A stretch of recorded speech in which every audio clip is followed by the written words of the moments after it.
उतनी नहीं चाहिए जितनी तालियां बज सके। Welcome welcome.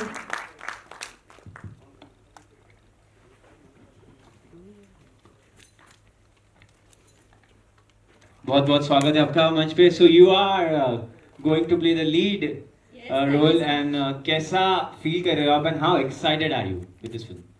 Hello everyone. Hello. Hi, this is Kashvi Kanchan. I'm really very excited because ये जो कैरेक्टर है मतलब प्ले करना खुद में ही एक चैलेंजिंग रहा है हमेशा से, और मेरे लिए नहीं शायद सबके लिए ही रहता है। एंड अभी आप लोग ट्रेलर देखेंगे एंड मुझे पूरी उम्मीद है कि आपको लगेगा कि मैं जितना अच्छा परफॉर्म कर सकती थी मैंने अपना बेस्ट दिया है, और देखने के बाद आप लोग मुझे बताइएगा कि कैसा लगा। जरूर जरूर। इसके बाद मैं चाहूंगा कि प्रीतिका जी भी हमारे साथ इस मंच पर जुड़े। तो Pritika, can we have you on stage please? जोरदार तालियां हो जाए for the actress Pritika Chauhan please.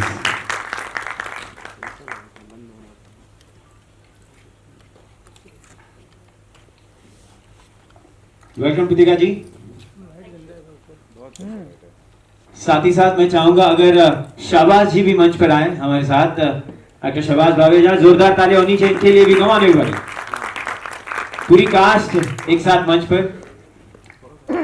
Welcome welcome sir. जोरदार तालियां तीनों के लिए। Yes sir. मैम सर, मैं आप दोनों से भी पूछना चाहूंगा कि आप दोनों कितने एक्साइटेड हो फिल्म को लेकर और क्या एक्सपीरियंस रहा है आपका? एक्सपीरियंस बहुत अच्छा था और एक्साइटेड हूँ बहुत ज़्यादा। बस थैंक यू। इस फिल्म से मुझे बहुत बहुत बहुत उम्मीद है, और ये कैरेक्टर प्ले किया है लाइफ में एक सेकंड भी उस तरह का जिया नहीं जो मैंने प्ले किया है। Oh, very tough very tough for you. Kritik Kumar ने जो मुझे निकल आया, मेरे अंदर से बहुत कुछ निकाला, सपोर्ट किया। मैं आपसे एक चीज़ बोलना चाहती हूँ, मुझे याद है जब एक्चुअली मेरे जो डायरेक्टर सर हैं कृतिक सर, उन्होंने मुझे बताया नहीं था कि कौन रेपिस्ट प्ले कर रहे हैं। तो जहाँ हम लोग स्टे कर रहे थे उसके मेरे रूम के एग्जैक्टली सामने इनको रूम दिया गया, और अचानक से मैंने रूम खोला, ये मेरे सामने थे। मैं सर के रूम में गई, सर मेरे रूम शिफ्ट करना है, मेरे सामने बहुत अजीब से लोग हैं, मुझे उनको देख के डर लग रहा है। देन ही सेड वही रेपिस्ट है। सो एक्चुअली ये मेरा ड्रीम रोल था, उन्होंने मुझे ये अपॉर्चुनिटी देने के लिए सच में thanks a lot sir. Thank you so much and never to forget इसके पीछे जो शख्सियत है, मैं चाहूंगा कि हमारे डायरेक्टर कृतिक कुमार से जरा मंच पे आए। जोरदार तालियां होनी चाहिए फॉर कृतिक सर।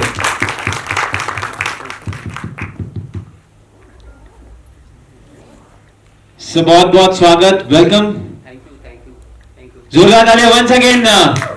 सर, सबने आप अपने एक्सपीरियंस शेयर करें। सर, आप कितने एक्साइटेड हो?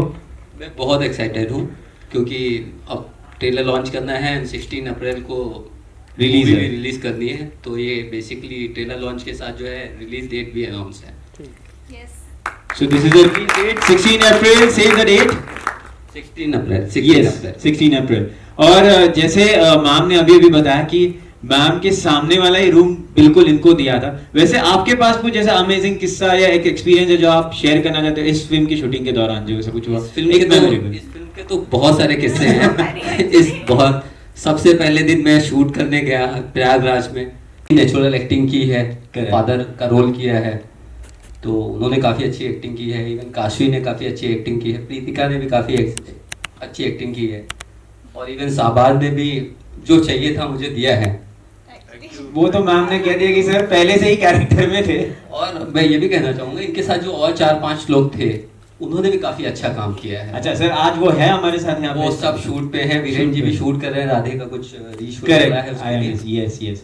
तो ऑलराइट, काफी सारे एक्टर शूट पे हैं। ऑलराइट सर, मैं बाकी टीम को भी मंच पे बुलाना चाहूंगा। मैं चाहता हूं कि हमारे प्रोड्यूसर्स और को प्रोड्यूसर्स प्लीज मंच पे आ जाए, अगर वो यहाँ पे प्रेजेंट है तो please come on the stage. जरा जोरदार ताली हो जाए please. Siddiqui sir is here. Sir नहीं सर, 2 शब्द हम चाहेंगे जरूर, आप बोले सर, बिल्कुल शर्मा नहीं। थैंक यू बोल दो। हाँ सर, कैसा एक्सपीरियंस था? और मीडिया इस फिल्म के लिए यहाँ पे हमारे साथ जुड़ी है, तो क्या कहना चाहोगे सर?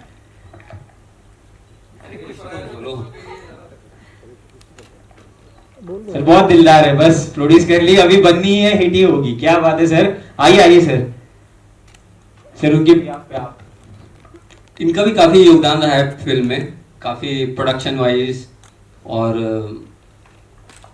लोकेशन वाइज, प्रोडक्शन की जितनी भी चीज़ों हैं सारा दारोमदार इन्हीं के ऊपर है और इन्होंने काफ़ी अच्छे से निभाया है। बस मैं इतना ही बोलना चाहूँगा, काफ़ी सहयोग मिला है और इस वजह से हम फिल्म कंप्लीट कर पाए हैं और फिल्म अच्छी बनी है। बाकी ट्रेलर भी अच्छा है, बाकी आप लोग अभी देखोगे तो आपका भी रिव्यू चाहिए। Thank you so much. जरूर। Do we have Swati ma'am here with us? Swati ma'am अगर हमारे साथ है यहाँ पे जुड़ी तो प्लीज आइए। स्वाति शूटिंग इन सम अनदर फिल्म। तो बहुत लोग अपने बिजी शेड्यूल से यहाँ पे आके आज हमारे साथ जुड़े हुए हैं। Corona and due to shoots. Okay, so we anyone from the production team do we have here with us? कोई है और है pending? No? Okay, so this is the team what we have here today. मैं चाहूंगा कि इस पूरी team के लिए, पूरे दिल्ली कांड की इस टीम के लिए जोरदार ताली हो जाए please for everyone. They have made their efforts and they have made this beautiful film. Sir सीधे ट्रेलर की तरफ बढ़े या हम कुछ क्वेश्चंस पहले ले मीडिया से? अगर मीडिया कुछ पूछना चाहे तो ट्रेलर के बाद? ओके। तो शैल वी यस, एक फोटोग्राफ प्लीज।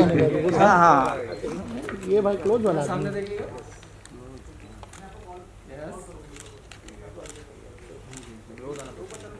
हाँ फिर क्लोज लेना कोहली का काम है, क्लोज लेना।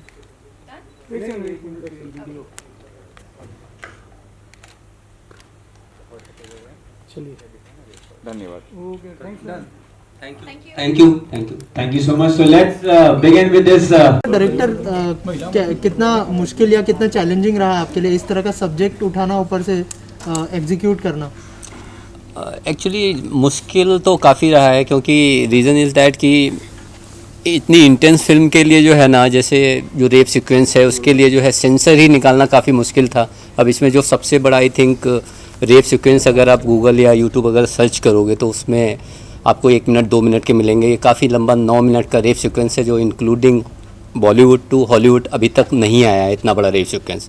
मेरा रेप सीक्वेंस करीब 12 मिनट का था और उसको करीब 3 मिनट हमने काटा है, जबकि सेंसर की तरफ से अप्रूव हो रहा था 4 मिनट्स। तो काफ़ी 4 से 5 महीने लगे हैं मुझे सेंसर पास कराने में। और ऐसा ये एक बहुत बड़ा चैलेंज है। और एक्टर्स को ढूंढने में कितनी मेहनत करनी पड़ी? जैसे हमने देखा कि ऑन स्क्रीन एक्टर्स सारे सभी अच्छे लग रहे हैं, तो उसको लेकर थोड़ा सा बताइए कि कितनी खोज करनी पड़ी एक्टर्स की? एक्टर्स का हमने काफ़ी ऑडिशन रखा। हमने यहाँ पे ऑडिशन रखा, प्रयागराज में ऑडिशन रखा, उसके बाद में हमने दिल्ली में भी ऑडिशंस रखा था। तो सबके क्लिप्स देखने के बाद अल्टीमेटली हमने 3 लड़कियों को शॉर्टलिस्ट किया था, उसमें से फिर काशवी को मैंने फिर सेलेक्ट किया as per acting, as per lucky में। काशवी, जानना चाहूँगा आपसे कि ये जो फिल्म है निर्भया कांड पे है बेसिकली, क्या कहना चाहेंगे जब से ये हुआ था 2012 में, तब से आप कितना उस केस को फॉलो कर रही थी और आपके लिए कितना एक दुखदाई चीज़ था एक लड़की होने के नाते? नहीं, ये निर्भया कांड पर नहीं है बेसिकली। ये जो दिल्ली में रेप केसेस हुए हैं अभी तक, काफी सारे केसेस होते रहते हैं। मतलब आज one of the most highlighted case Nirbhaya. Actually नहीं, ऐसा है नहीं। हमने जब आप फिल्म देखेंगे प्रॉपरली तो उसमें हमने और भी रेप दिखाए हैं। मतलब दिल्ली में जैसे उसमें से एक कैरेक्टर जो मैंने प्ले किया है वो एक कैरेक्टर है, वो किसी की रियल स्टोरी पे बेस्ड नहीं है। वो सिर्फ ये है कि एक नॉर्मल सी सीधी सादी लड़की का जब रेप हो रहा है, एक लव स्टोरी दिखाई है प्रॉपर, तो वो किसी से रिलेट नहीं करती है, वो खुद में एक कैरेक्टर है। मतलब हाँ, मैंने काफ़ी सारे जो रेप केसेस हुए थे दिल्ली में उसके बारे में पढ़ा था कि भाई कब हुआ, रीज़न क्या था, क्या उन लोगों को सज़ा मिली या नहीं मिली। तो तब जाके मैंने देखा कि ये है, बट ऐसा नहीं है कि ये किसी कैरेक्टर पे बेस है। ये प्रॉपरली जो रेप होते हैं, एक मासूम सी लड़की होती है जिसको कहा जाता है कि उसने शॉर्ट ड्रेसेस पहनी है इसलिए हो गया, ऐसा नहीं है। तो हमने वो दिखाया है कि भाई एक सिंपल सी लड़की है जिसकी एक लाइफ बहुत ही खूबसूरत है, उसके सपने हैं और उसके साथ ऐसा कुछ हो जाता है तो क्या होता है, उनके पेरेंट्स पे क्या गुजरती है, उसकी लाइफ कुछ बचती नहीं है एक्चुअली। लेकिन आपने जो दिखाया है फिल्मों में, बस में हुआ है जो दिल्ली निर्भया रेप है, जैसे कि जिस तरह से दिखाया गया पूरी तरह नेक है, उसी तरह से वो पूरा वही दिखाया। एक्चुअली ट्रेलर में हमने खाली एक केस को हाईलाइट किया है। इसमें काफ़ी सारे रेप केसेस हैं जो इंडिया में जैसे काफ़ी सारे हो गए, जैसे यूपी में हो गया, बेंगलोर में हो गया। तो ऐसे इससे पहले एक दिल्ली में निर्भया से पहले ये एक फॉरेनर का रेप केस हुआ था। तो ये सारी मैंने रिसर्च की है। तो जो इतने रेप केसेस बढ़ रहे हैं इसके बेसिस पे सबको सबसे जो मुझे मिला है वो उसके ऊपर ये पूरी फिल्म बेस बना दी है मैंने। पर ये भी कहना चाहूँगा कि बीइंग अ वुमेन विक्टिम बनना, उसके अंदर बताइए कि एक नेगेटिविटी इतना ज़्यादा सोसाइटी में पहले से ही है, लोग का लाइफ स्ट्रेसफुल है, इस तरह का प्रोजेक्ट देखने का मतलब क्या निकलेगा दर्शकों को? देखिए क्यों देखेंगे? क्या होता है ना, हम किसी भी चीज़ को या तो पॉजिटिव लेते हैं या नेगेटिव लेते हैं। जब मैंने ये कैरेक्टर सुना था तो मुझ में हिम्मत नहीं थी ये प्ले करने की, बिकॉज ये खुद में ये सोचना कि आप गैंग रेप्ड हो, आप मेंटली डिसेबल हो जाते हो कहीं ना कहीं। लेकिन जब मैंने स्टोरी सुनी कि वो किस तरीके से उसको प्रेजेंट कर रहे हैं और क्यों प्रेजेंट कर रहे हैं, देयर इज़ अ रीज़न कि लोगों तक ये मैसेज जाना चाहिए कि भाई आप एक ज़िंदगी ख़राब नहीं करते हैं, आप उसकी फैमिली, उसके रिलेशंस, उसके रिलेटिव्स, सबकी लाइफ ख़राब करते हैं। ये हमारा मकसद रहा है कि भाई आई विश कि हम सब की विश है कि इस मैसेज के बाद थोड़े से लोगों को अकल आए और लोगों की जो सोच है लड़कियों को लेकर वो बदले।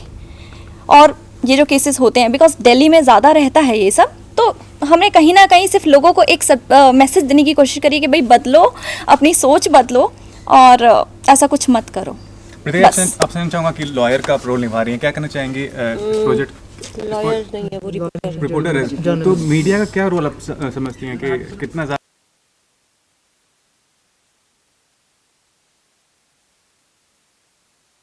ज़रूरत तो नहीं है, बट मीडिया वालों को कौन रोक सकता है? राइट, ज़रूरत तो नहीं है। अब एक लड़की का रेप हो गया तो इसमें कुछ ज़रूरत नहीं है किसी को मीडिया में दिखाने की। केस वैसे भी सॉल्व हो सकता था, लेकिन ठीक है, मीडिया भी हेल्प भी करता है, एडवांटेजेस भी है और डिसएडवांटेजेस भी है, आप बोल लो तो ठीक है। मैम, आपने जो किरदार निभाया है, कितना आपने इसके लिए वर्कआउट किया, और जिस तरह से आपने जो दिखाया है, ऐसा लग रहा है कि जो दिल्ली में हुआ है रेप उसी को लेके है आपका पूरा, वो बताइए कि क्या? मैंने कैसे निभाया है, मुझे कुछ डिफ़िकल्टी नहीं हुई। मैं एक्टर हूँ तो मैं जर्नलिस्ट भी बन सकती हूँ, रिपोर्टर भी बन सकती हूँ, कोई बड़ी बात नहीं थी इसमें। हाँ, मतलब थोड़ी बहुत मेहनत की और ठीक है, हो गया। सर, सोनिया गांधी का रोल यहाँ पर देखा जा रहा है, तो कुछ ये सोनिया गांधी का रोल बिल्कुल नहीं है, आप लोग गलत टर्म मत लीजिए। आपको लग रहा है वो ये एक मिनिस्टर का रोल है, ये एक मिनिस्टर है, उसके बारे में थोड़ा कुछ तो कोई ना कोई एक स्टेट की कोई ना कोई तो सर्वोपरि होती ही है, दिल्ली कांड तो कुछ ना कुछ तो हमें एस्टेब्लिशमेंट डालना ही पड़ेगा। तो ये सोनिया गांधी पे बिल्कुल नहीं है, आई एम डिनाइंग दैट। चलिए, विलन से इतना और सर, आपसे चाहूँगा कि नेगेटिव किरदार निभा रहे हैं और वो भी रेपिस्ट का, एज एन एक्टर तो करना ही पड़ता है, कोई भी रोल आपको प्ले करना है, लेकिन क्या पहला आपका क्या वो टेक था जब आपको ये रोल ऑफर किया गया था? सर जब मुझे बोला कि शाबाश तुम्हारे लिए एक रोल निकाला है रेपिस्ट का, तो मैंने कहा यार ये रेपिस्ट का रोल मतलब बहुत मुश्किल है हमारे लिए। पूरी लाइफ में हमने एक सेकंड भी कभी लाइफ जी नहीं रेप वाली। रोमांस तो बहुत किए हैं पर रेप नहीं। फिर स्क्रिप्ट हाथ में ही पढ़ना चालू किया, कम से कम मैंने 500-700 रेप देखे, हॉलीवुड, बॉलीवुड, तमिल, तेलुगु, सभी शक्ति कपूर और जितने भी कपूर टाइप के सबको हमने रेप करते हुए देख लिया। कुछ डिफरेंट प्ले करना था तो कुछ अलग कोशिश की है जो गंदा भी ना लगे और डर भी लगे। ये भी एक आखिरी सवाल आपसे पूछना चाहिए सर, जुडिशरी को लेके आपने जो दिखाया है, क्या क्या आपने दिखाया? क्योंकि ऐसा लग रहा है कि जो जब हुआ था दिल्ली कांड में वो आप लोगों ने पूरा दिखाया, क्या आगे का आपने दिखाया किस तरह से उनके पेरेंट्स को प्रॉब्लम आया, फेस आया, हर जगह उनकी पिटीशन ख़त्म हुई, हैंगिंग के लिए भी प्रॉब्लम हुई, वो भी आप लोगों ने दिखाया है फिल्म के अंदर? ये तो आई थिंक फिल्म रिलीज होने पे देखा जाए तो ज़्यादा अच्छा रहेगा। ट्रेलर में एक पार्ट दिखाया, वो तो पूरा अब सब तो नहीं दिखा सकते, ये 3 मिनट का ट्रेलर है, आई थिंक काफ़ी लंबा बनाया है मैंने।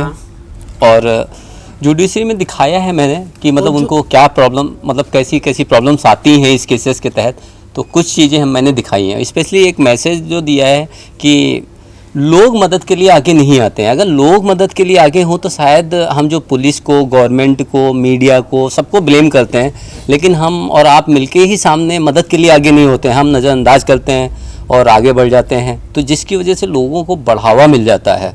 तो ये बेसिकली एक मैसेज है कि लोग बढ़ के मदद करें, जो भी हैरेस हो रहा हो, चाहे उसका रेप हो रहा हो, चाहे वो टॉर्चर किया जा रहा हो, तो उसके लिए लोगों को बढ़ के मदद करने के लिए आना चाहिए आगे, और इंस्टेड ऑफ मीडिया को या फिर इसको पुलिस को ब्लेम करने की जगह, गवर्नमेंट को ब्लेम करने की जगह लोग मदद करने के लिए एक दूसरे की आगे आए। लास्ट यही पूछना चाहूँगा, ओके, 16 को कृतिक जी, मेरा सवाल आपसे है, इस तरह की फिल्में काफ़ी बार बन चुकी हैं, वेब सीरीज बन चुकी हैं, हाल ही में भी एक दिल्ली क्राइम भी एक बनी हुई थी, इसमें शेफाली जी ने काम किया हुआ था। जी। तो क्यों लगा कि इस तरीके के टॉपिक पे एक फिल्म बनाते हैं, एंड ये उन फिल्मों से किस तरीके से अलग होने वाली है? सर आपने ट्रेलर देखा, आपको कैसा लगा? सर मुझे अच्छा लगा, लेकिन आप बताइए कि क्या रीज़न थी, वजह क्या था, कि मतलब मंशा क्या थी, कि क्या दिखाना चाहते हैं? एक्चुअली दिल्ली क्राइम से पहले हमने फिल्म स्टार्ट की थी, लेकिन ड्यू टू कुछ रीजंस थे तो उसकी वजह से फिल्म रिलीज़ नहीं हो पाई उस टाइम पे, या सॉरी, तो कुछ रीज़न थे जिसकी वजह से फिल्म रिलीज़ नहीं हो पाई, जिसमें मैंने उसमें से वन ऑफ द रीज़न बताया सेंसर, काफ़ी टाइम लग गया मुझे, आई थिंक मैंने बताया 8 to 9 मंथ्स मुझे सेंसर में लग गया। जैसे करुणा ने 6 मंथ ले लिया, उसके बाद में 3 महीने और लग गए, काफ़ी बड़ा रेप सीन होने की वजह से। तो इस वजह से जो है दिल्ली क्राइम पहले आ गई और हमारी बाद में आ रही है, लेकिन हम स्टार्ट पहले से, अगर आप मीडिया की बाइट्स वगैरह सब देखेंगे तो आपको मिल जाएगा कि हमने उनसे पहले ही शुरू किया हुआ था। और जो आप डिफरेंस पूछ रहे हैं मुझसे, जो सवाल है आपका, वो ये है कि वहाँ पे काफ़ी सारा इन्वेस्टिगेशन दिखाया गया है, सफरिंग दिखाई है, लेकिन उसमें मिसिंग जो है, सॉरी, उसमें जो मिसिंग है वो एक गैंग रेप गर्ल के साथ वो क्या गुजरती है, किस वो जो जब रेप हो रहा होता है उसको कितना टॉर्चर होता है, कितनी पीड़ा होती है, वो कोई किसी ने नहीं दिखाया, तो मैंने वो दिखाने की कोशिश की है। इसकी यूएसपी ये है। एंड और क्या डिटेलिंग की है आपने इस फिल्म के लिए, क्योंकि आधे से ज़्यादा कहानी तो लोग दिखा चुके हैं, बता चुके हैं, आपने क्या अलग से आप दिखाने वाले हैं इस फिल्म के अंदर? सर काफ़ी सारी चीज़ें दिखाई हैं मैंने, जिसमें से पुलिस का रोल दिखाया है और मीडिया का भी काफ़ी पावरफुल रोल दिखाया है, जो मीडिया वाइज का I think Delhi crime was missing, तो मीडिया का काफ़ी बड़ा मैंने रोल इसमें रखा है। और स्पेशली जो सफ़रर है, लाइक काशफी को जैसे मैं दिया है जो रोल, तो जो सफ़रर है उसका भी हमने जो है काफ़ी बड़ा दिया है कि वो पीरियड जब रेप हो रहा है तो उसके साथ क्या गुजरती है, उसको कितने दर्द से गुजर, स्पेशली उसको कितने दर्द से आप रेप करते हो, उसके बाद जो दर्द होता है, उसके बाद में जो उसको अस्पताल ले जाने के लिए जो जद्दोजहद होती है उसमें क्या गुजरता है, उसके बाद में ट्रीटमेंट के टाइम पे कितना पेन फील करना होता है, तो ये सारी चीज़ें हैं जो डिफरेंस पैदा करती और है। फाइनली ये बताइए, tell us about your preparation, क्या प्रिपरेशन थी इस कैरेक्टर के लिए? सर प्रिपरेशन तो एक्चुअली मुझे सर ने कराई थी, बिकॉज देखिए कोई भी ये सोचना, जैसे मैंने कहा था कि ये सोचना कि आप गैंग रेप दो और फिर आप एक्ट करते हो, वो पॉसिबल था ही नहीं। लेकिन जब मेरे सामने सर को रूम दिया गया और मुझे डर लगना स्टार्ट हुआ, वहाँ से मेरी कहानी कहीं ना कहीं स्टार्ट हुई कि मुझे लगा कि यार, मतलब मैं इन्हें झेल नहीं पा रही थी कि यार ये मेरे सामने नहीं रहना चाहिए, मुझे डर लग रहा था। वो आना मुझ में स्टार्ट हुआ और जब हम वो सीक्वेंस कर रहे थे, हमारी प्लानिंग थी कि आई थिंक शायद हम 3 दिन में वो शूट कर लेंगे, कंप्लीट कर लेंगे पूरा sequence, but we took I think 10 days almost. 10 days क्योंकि जब हमने स्टार्ट किया, शादाब ने मुझे रियलिटी में बहुत बार स्लैप किया, क्योंकि एक नॉर्मल रोना और सच में थप्पड़ पड़ने के बाद रोने में बहुत फ़र्क होता है। आपने एक सीक्वेंस देखा होगा, वो बाल खींच के मुझे पीछे लेके जा रहे हैं, उन्होंने सच में ही मेरे बाल खींचे थे। और मैं हमेशा से रही हूँ कि मुझे कैरेक्टर में आने के लिए मुझे लगता है कि मुझे टाइम जाता है कि यार मुझे सोचना पड़ता है कि अगर ये कैरेक्टर है तो ये कैसे जिया जाएगा। लेकिन वो शायद शादाब की वजह से और सर की वजह से कि मैं कर पाई। प्रिपरेशन यही होती है कि आप उसमें जाते हो कि आप सोचते हो कि यार ऐसा हो गया है या होने वाला है, या कहीं ना कहीं मुझे पता था कि जब रियलिटी में ऐसा कुछ होगा, मेरे बाल खींचेंगे, मुझे थप्पड़ मारा जाएगा, मुझे मेरे हाथ को सॉफ्टली नहीं, उतना हार्डली पकड़ा जाएगा कि मेरी चीख निकल जाए। तो मैंने वो पेन फील किया। और अगर मैं एक्टर भी हूँ तो नो डाउट कि अब मुझे लगा कि मैं परफॉर्म कर सकती हूँ और मैंने परफॉर्म किया। उस बीच में मुझे कई बार हॉस्पिटलाइज होना पड़ा जस्ट बिकॉज के वो कैरेक्टर सोचने में इतना पेन कि मेरा हेडेक का लेवल हाई हो जाता था, तो मुझे इंजेक्शन लेने पड़ते थे। ऐसा काफ़ी बार हुआ है। लास्टली ये जानना चाहूँगा, 16 को अनाउंस कर रहे हैं, मतलब रिलीज डेट, लेकिन कितने बड़े प्रोजेक्ट्स आपको रीशेड्यूल हो रहे हैं, तो आपके लिए क्या मतलब एक अचीवमेंट है, क्या है फाइनल स्टेटस बता दीजिए कि 16 को कितने स्क्रीन पे आने वाली है, क्या फिल्म? ये 450 स्क्रीन्स जो है रिलीज़ होने वाली है ऑल इंडिया। अब अगर महाराष्ट्र में लॉकडाउन होता है तो definitely we are not going to postpone the release, but 450 theatres it is going to release in India. Sir एक आखिरी सवाल, जो लॉयर का किरदार है, क्या वो सीमा मैम को लेके है? सीमा जो लॉयर थी, क्योंकि कहीं ना कहीं उनके जैसा दिखाया आपने, बिल्कुल नहीं, लॉयर का किरदार बिल्कुल वैसा नहीं है, नहीं है, बिल्कुल नहीं है। सीमा दिसंबर जैसा में लग रहा है, सीमा जो जिन्होंने केस हैंडल किया था स- उनके जैसा पूरी तरह से लग रहा है। बिल्कुल नहीं, बिल्कुल नहीं, बिल्कुल नहीं। विजुअल करते हैं। सर निकाल दिया ना रात अगली साइड में। काम होगा तो डायरेक्ट सर से भाई भाई मेरे बड़े भाई हैं। एक मिनट सब कैसी रहे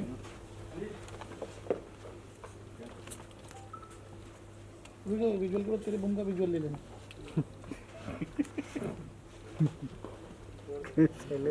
वो डन दोनों साथ में आइए ना, दोनों लेडीज साथ में आइए। हाँ पुष्कर भाई बीच में जी सेंटर में जी। चलो ये बम में किसका उधर देखो ना जरा खींच ले उसको दो। अरे हाँ यार खींच खींच इसको ले लो थोड़ा सा। मैं बाहर निकाल लो। तो एक सेकंड थोड़ा ध्यान रखो।